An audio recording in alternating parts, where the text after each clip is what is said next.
ambiance zen et magique sur Radio Antasia. Coucou les amis, j'espère que vous allez bien et que vous avez passé une agréable semaine. On se retrouve comme chaque dimanche matin pour parler d'un personnage historique. Je vous apprends rien en vous disant que nous sommes toujours dans le thème de la quête initiatique et que nous sommes le 3e dimanche du mois. Et nous allons parler d'un personnage mythologique masculin. Ce matin, je vais vous parler de Gilgamesh.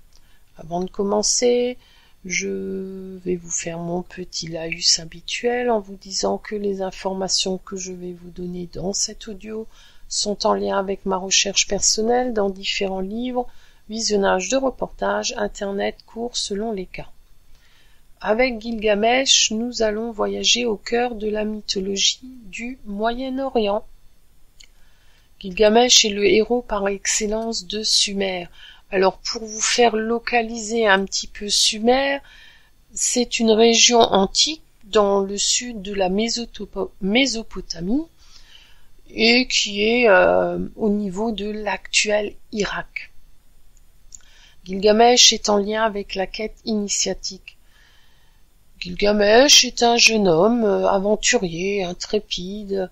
Il s'illustre d'une façon dramatique de sa condition humaine et il essaye de sortir de sa finitude. Gilgamesh est le fils de la déesse Ninsun. Alors Ninsun, c'est la grande vache sauvage, autrement dit, elle est la déesse des gros bétails. Et d'un mortel qui est le roi d'Uruk. Gilgamesh est à 2 tiers divin et 1 tiers humain. Et sa maman Ninsun l'a doté, mais alors d'une grande beauté. Il se trouve dans l'enclos d'Uruk. Il montre sa force, qui est aussi grande que celle d'un buffle, et tout le monde est sous le choc de voir que Gilgamesh a une telle force en lui.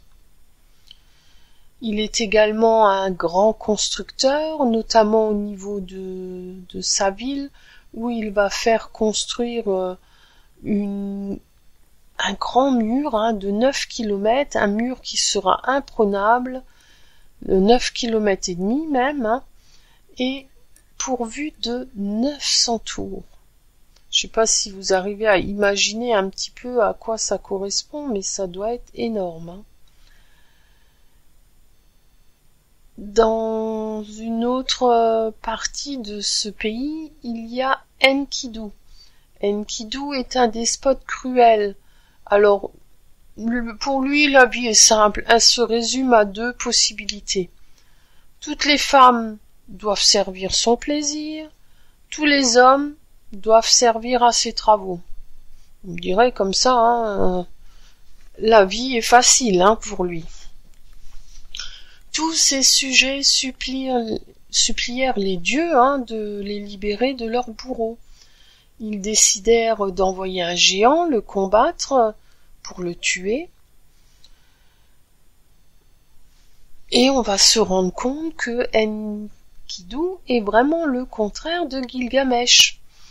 Il est à demi sauvage et il a plus de liens avec la bête que l'homme, au fin de compte, et il est doté d'une force, mais alors colossale.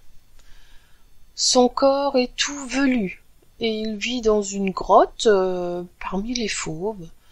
La civilisation lui est inconnue. Alors il détruit tout sur son passage. Il est vraiment, en plus il est bagarreur, et il cherche querelle avec tous ceux qui croisent. Charmant personnage, vous me direz. Pour commencer, Gilgamesh le voit en rêve, puis il apprend son existence par un chasseur embusqué qui l'a vu boire à une source. Il va lui envoyer une courtisane pour le séduire. Cette courtisane va s'unir à lui pendant 7 jours et 7 nuits. Après cette union, elle réussira à le transformer en homme. Enkidu la suivra en ville Il découvre la civilisation, puis il ira rencontrer le roi. La confrontation est rude, car chacun veut l'emporter sur l'autre, et chacun veut s'affirmer. Gilgamesh est plus rusé qu'Enkidu. Et il a le dessus, mais il va se prendre d'amitié pour son adversaire. Tous les deux, ils vont partir à la recherche d'un monstre, mais alors un monstre d'une grande puissance, qui est capable de cracher du feu, et on dit même qu'il peut tuer rien qu'avec son haleine. Ce monstre se nomme Uwawa. Alors Uwawa, ça s'écrit H-U-W-A-W-A. Et il part à sa rencontre, tous les deux, pour essayer d'abattre ce monstre. Pour le trouver, il est dans une forêt de cèdres où il est le gardien. Après moult péripéties, ils arriveront à le tuer. À son retour, la déesse Istar, alors pour rappel, la déesse Istar, c'est la première déesse de la fertilité, mais aussi de l'amour physique et de la guerre. Et bien cette déesse Istar va faire des avances à Gilgamesh. Et Gilgamesh va refuser ses d'ardeur. Istar va rentrer dans une colère furieuse, elle est vraiment hors d'elle. Et elle va créer un taureau céleste capable de détruire toute la ville. Enkidu réussira à l'attraper par la queue, et Gilgamesh lui enfonce une épée entre le garrot et les cornes. Enkidu se vante de la victoire et nargue, insulte la déesse Istar. Elle est de plus en plus furieuse. Une fois de plus, elle va se venger en rendant malade Enkidu. Il va mourir au bout de 12 jours d'agonie. Gilgamesh sera inconsolable. Il va pleurer pendant 7 jours et 7 nuits son ami, et il espère le ramener à la vie.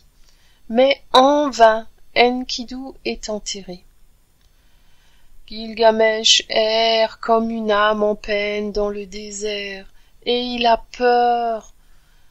La peur vraiment l'anime de mourir. Cela le terrorise. Et c'est là qu'il a une idée lui vient à l'esprit. Conquérir l'immortalité. Alors, il sait que Utnapishtim, il y a différentes orthographes et en plus la prononciation n'est pas évidente. Pour moi, je vais vous l'épeler Utnapishtin. En fait, ce personnage est le seul survivant du déluge qui avait été envoyé par les dieux. Il est fermement décidé d'aller le trouver. Et c'est là que va commencer les aventures et l'épopée de Gilgamesh. Ainsi s'achève l'audio de ce matin. J'espère que ce rendez-vous vous aura convenu. Les informations que je vous ai données, vous les retrouverez dans le livre Larousse de la mythologie du monde de Fernand Comte. Concernant Gilgamesh, c'est une histoire que j'aime lire et relire, re-relire régulièrement. Je vous invite à la lire également, à la relire si vous l'avez déjà lue, car cette épopée de Gilgamesh est vraiment fondamentale à mes yeux. Je pense même qu'il est important de l'avoir lu au moins une fois dans sa vie, et il y aurait tant à dire sur son épopée que cela mériterait une émission entière rien que pour en parler. Je vous souhaite une agréable journée, une belle semaine. Prenez bien soin de vous et je vous dis à dimanche prochain avec un autre personnage historique. Ambiance zen et magique sur Radio Antasia.